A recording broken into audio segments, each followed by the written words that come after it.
himself could be present on this occasion. So we are very happy. We had to go to New York with the Prime Minister, and then I guess we have to go also for an environmental program in Latin America, one country I forgot. And we are exceedingly happy that University Mission and lending us support for successful implementation of this project.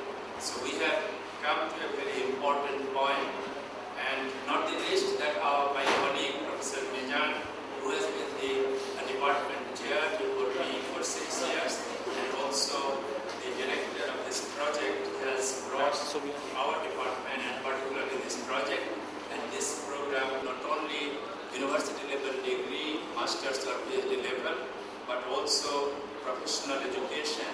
And for that we are very much partnered with CNRS for working in this area, representing the NGO sector. So we are also very grateful. So we have come to an important point to realization of the project objective, and I will end just by bringing to your attention that those who have been selected after a rigorous scrutiny through assessment of the academic background, professional experience, and the written examination and an oral examination, 20 of them have been successful and have been able to meet the minimum requirement that North-South University maintains to maintain its quality trademark. So I would like to mention these names with whom we are starting the master's program from this fall 2009. Mr. Rakib Hassan, if you are here, can you kindly rise? Mr. Rakib Hassan. Mr. Muhammad Anwar Hussain, thank you for coming. Mr. Iqbal Hussain, thank you. Mr. Islam Mehruba, Miss Nadia Rubial, Mr. Rajesh Sarkar, thank you, Mr. Rajesh Sarkar. Mr. Rakhanuddin Ahmed, Mr. Samdan Khaled Mansur, Mr. Muhammad Rajiv Haq, thank you. Mr. Abu Said Muhammad Shafiqur Rahman, thank you. Mr. Muhammad Tajuddin, Mr. ATM Russell Hassan, thank you. Miss Nayar Sultana, thank you. Mr. Muhammad Shahriar Mamoon, thank you so much.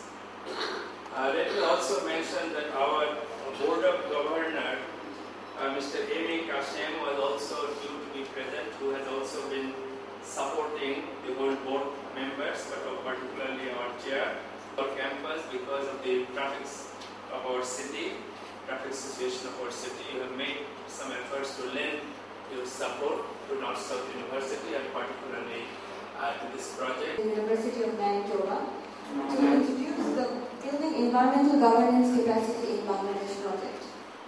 The chair, Nazrul Islam,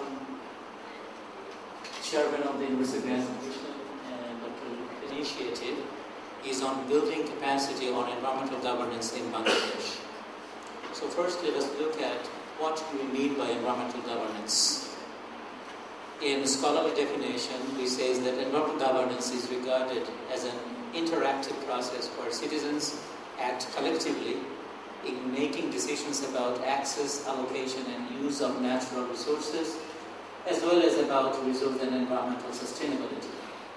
The citizens make such decisions with and through government, universities, NGOs, private sector, civil society organizations, and other stakeholders. So that's what we mean by environmental governance. And the project has been initiated in the context of several gaps that exist in this country.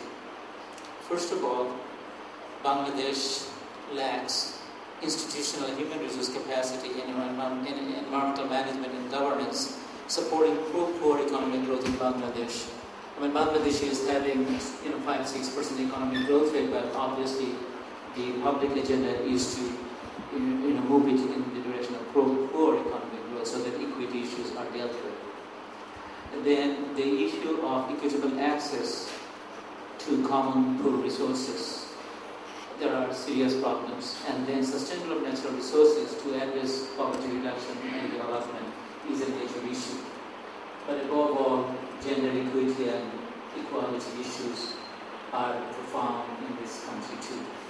So in light of these issues, we set the goals of the project and the development initiative to strengthen institutional and human resource capacity in the area of environmental governance and management in Bangladesh.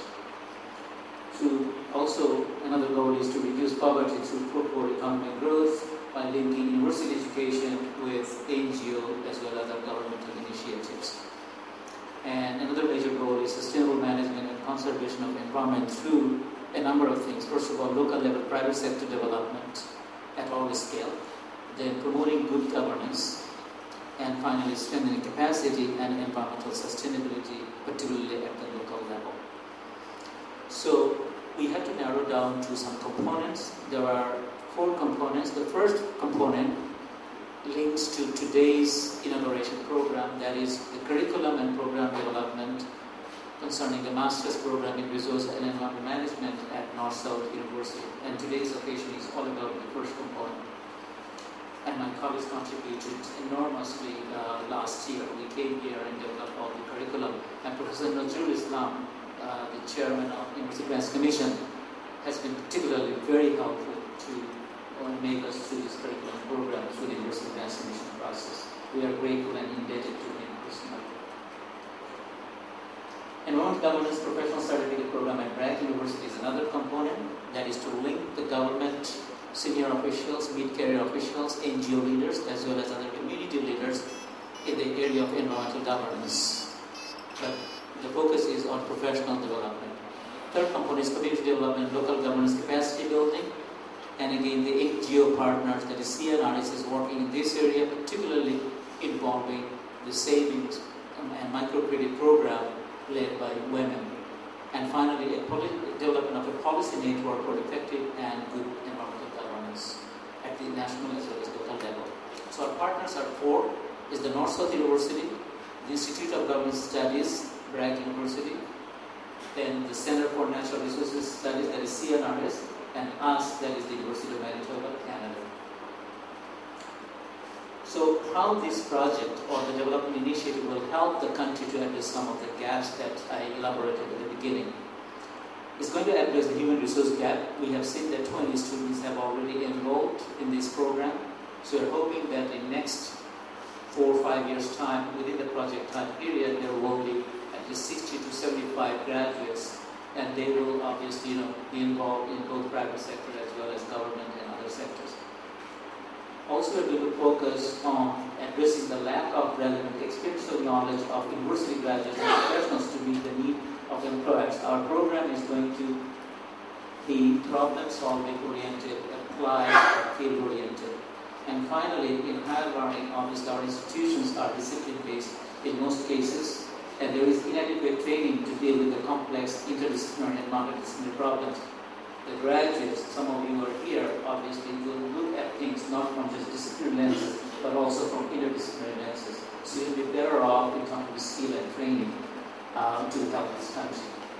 Finally, let me just elaborate on the impact of this project that we are hoping for. That institutionalization at the academic and professional domains is the first step in that direction. Development of teaching, research, and application of methods and tools, particularly with regard to specific stakeholders' problems.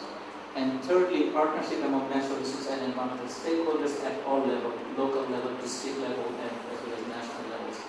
And finally, we would like to see an influence on policy formulation and implementation. Our network is going to work for this particular project, and it will have that impact. Thank you very much.